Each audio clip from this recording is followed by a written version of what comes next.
All right, first of all, excuse the long introduction, but I wanted to let you know what's going on, why I'm making the video. I'm not a YouTuber, I'm an author. And I wrote a short story after I finished the first draft of my debut novel back in April, and called Spotlighting Deer. And I'd made the mistake of self publishing all my short stories on Amazon, and contests and magazines don't like that. So a lot of good pieces that I've had were wasted in Amazon where they're not selling. So I decided this time after I finish this piece, I was like, well, let's look around at contests. And the next one coming up that was strong was the Raymond Carver Short Story Contest. It was the end of April, and I got this into the mail with $15 to them around the 1st of May, with 2 weeks for it to get to the Carver Literary Magazine. Raymond Carver Short Story, care of Carver Literary Magazine, whatever. Now, yesterday I go to the post office, look at my mail, and I get my letter back that I sent them. Not the submission part, not the piece or manuscript, but the letter that I sent them that was a companion to it, with a little blue note scrawled on it: sorry, the contest is closed. 2 months after, and I got it in before on time. At least the postmark would have been before the 15th of May. So I don't know what happened, but I really wanted it in that contest. As you know, Raymond Carver had said that when he wrote Cathedral, he felt that feeling of like, this is why we do this. This is why I do it.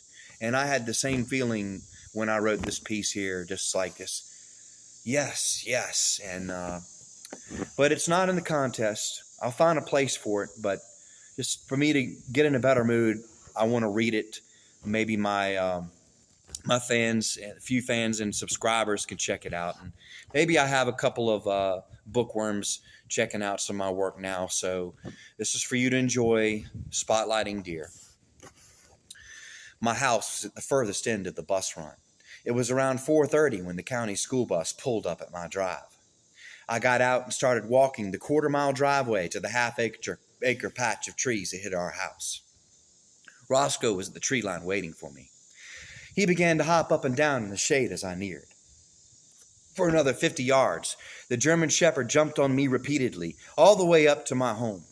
He even jumped on my back when I opened the front door at the top of the steps. When I walked inside my house, my mother was in the kitchen, so I put my book bag down at the bottom of the stairs. She walked in the living room and looked at me. Go and put your book bag upstairs, Paul. I shouldered it again and ran up the steps. After putting the book bag in my room, I ran back down and cooked some eggs and washed them down with several large glasses of milk. I knew the rules. Always leave enough milk for breakfast. My mother knew the rules. Always buy a gallon of milk every day. I walked past her in the living room to my father's office to play video games after I had finished my snack. She saw the dirt on the back of my shirt. How'd you get that dirt on the back of your shirt? She asked me in a nagging tone. It's that stupid dog again. He always jumps on me when I get near the trees. I keep pushing him off, but he won't quit. I don't want to hurt him. I thought German Shepherds were supposed to be smart.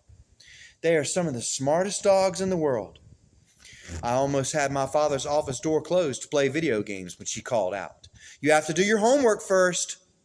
I only had a few chapters left to read of The Lord of the Flies, but I could do that later with a flashlight under my sheets. I don't have any tonight, Mom, I told her. She looked at me skeptically as I walked in my father's office to play Nintendo. I always got good grades, so she didn't really care. I zoned out playing video games for another 3 hours. I heard my mother walk around the living room and kitchen and up and down the stairs a few times. Thankfully, she never came in. It was dark, and at harvest time, my father always came in past 8:30. My mother cut the front porch light on for him shortly after dark. I began to wrap up my game session before I knew he'd arrive. For the rest of the time before he got home, I played The Legend of Zelda, trying to get to the mountain area at the top of the map. For some reason, no matter where I went, left, right, or up, I could never get past that screen unless I went back down. At around 8:40 or 8:45, my father's truck lights turned in our long lane. My father pulled his truck into the spot beside my mother's Civic.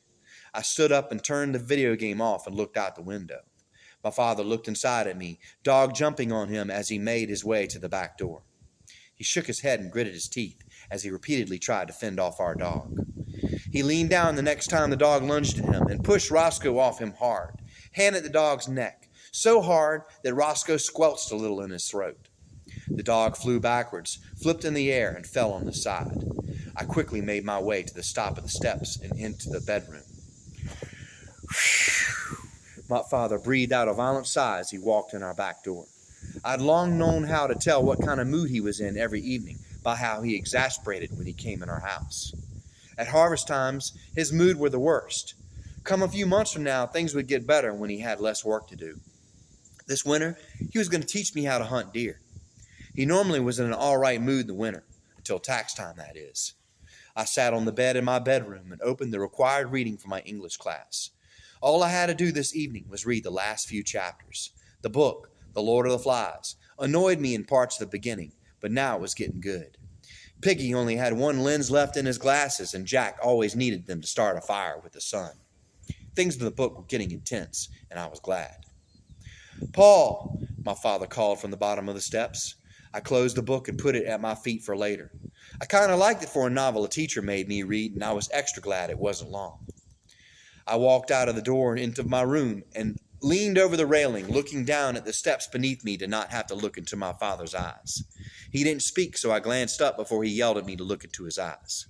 I could tell he was mad. "Let's go out and spotlight deer," he said. I looked up and grinned. I liked holding the light for my father while he culled deer. He was a good shot with his .30-06. I ran down the steps and into his office and unplugged the spotlight charging by the door. He was already outside. I ran outside and passed him with my spotlight and got in his Ford. My father opened up the driver's side. The rifle was sitting in the middle of the cab, barrel pointed in the passenger seat at my feet. He grabbed the butt of the rifle and pulled it out and shut the truck door. I was sitting in the passenger seat with my door closed.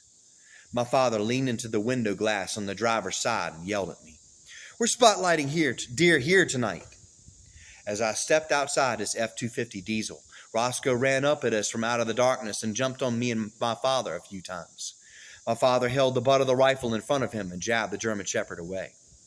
Roscoe liked to sniff and chase animals around at night and must have heard the truck door close to come running our way. We walked over to the side of our house by the shed, facing a shallow place in the field between the patch of trees of our house and the ones on our neighbor's land. Few deer were ever in this part of the field. I also wondered why we were spotlighting deer on foot. My father went over to his small pickup truck parked at the field's edge and leaned on it, pointing his gun out in front of him. He shucked the bolt back and spread out his legs to steady his aim. "Shine out there by the hedgerow where I'm pointing."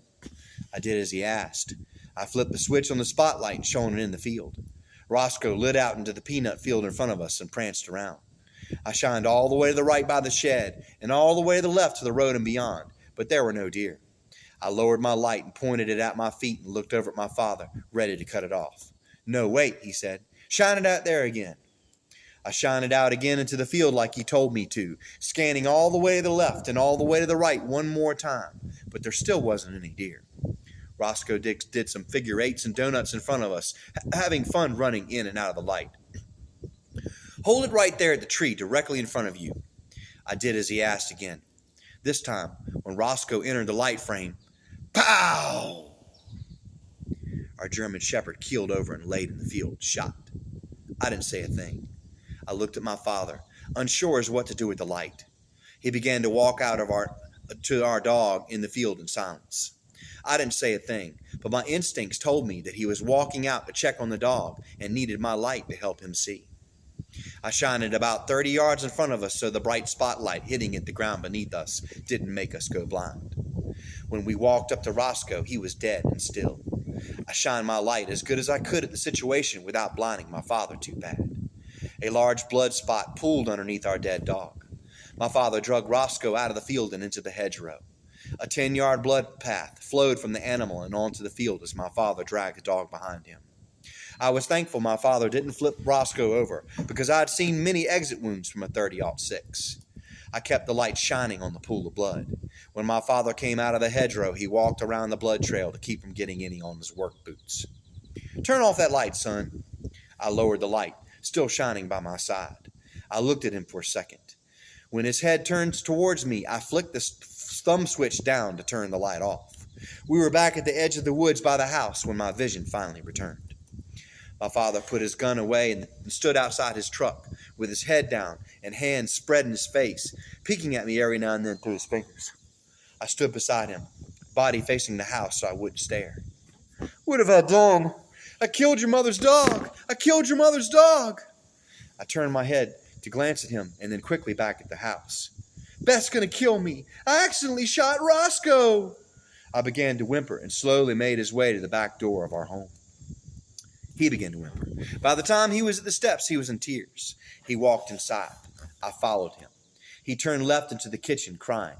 I went straight ahead into his office and plugged the spotlight back in.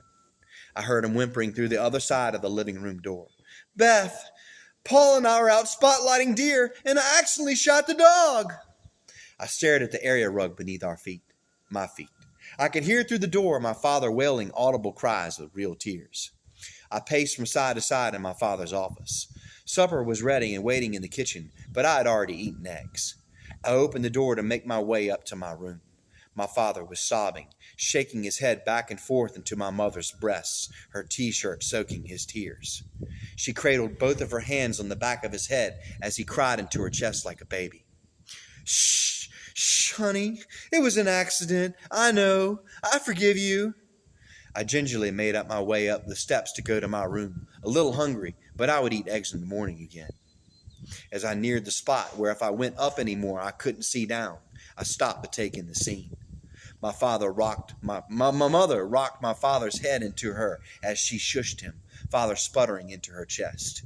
He must have heard me stop on the steps midway and knew I was staring. He lifted his head up from my mother and shot me an evil glare. I ran the rest of the 4 or 5 steps up to my room and under the sheets. I reached in the drawer beside me for a flashlight and leaned down at the foot of my bed for my book. After I cut the room light off, I could see one of the shadow ghosts that sometimes joined me in the corner of the room by my dresser. I had complained about them before to my parents ever since I could remember, so I knew they weren't real. I lifted my flashlight and pointed it and thumbed the switch. The light always made them go away, and that's how I knew they weren't real. I pulled the covers over my head and began to do my homework. The end of The Lord of the Flies was good. Jack's clan killed Piggy and took his glasses and chased Ralph through the woods, aiming to kill him too. At the end, Ralph got saved by a sailor at the edge of the beach. I didn't understand what the book meant yet, but I was going to have to figure it out by Friday if I wanted an A. I didn't really care about A's, but that was expected of me. I turned my flashlight off and looked around the room. The shadow ghost was in the other corner this time. I pressed the light switch on the lamp beside me. The light always made them disappear. Just as my parents always told me until I was 12 and stopped talking about shadows, ghosts aren't real. I put my flashlight away, turned the lamp off, and stared up at the ceiling and thought about nothing to go to sleep. I was good at that. In no time, I was sleeping like a baby. So that's spotlighting deer. It's a little more serious than some of my other work, but I like it, and I'll find a contest or a magazine to put it in. I'm just a Carve literary magazine. It got there on time, I think. I mean, whatever, though. So, thank you very much, and I hope you enjoyed that. Bye.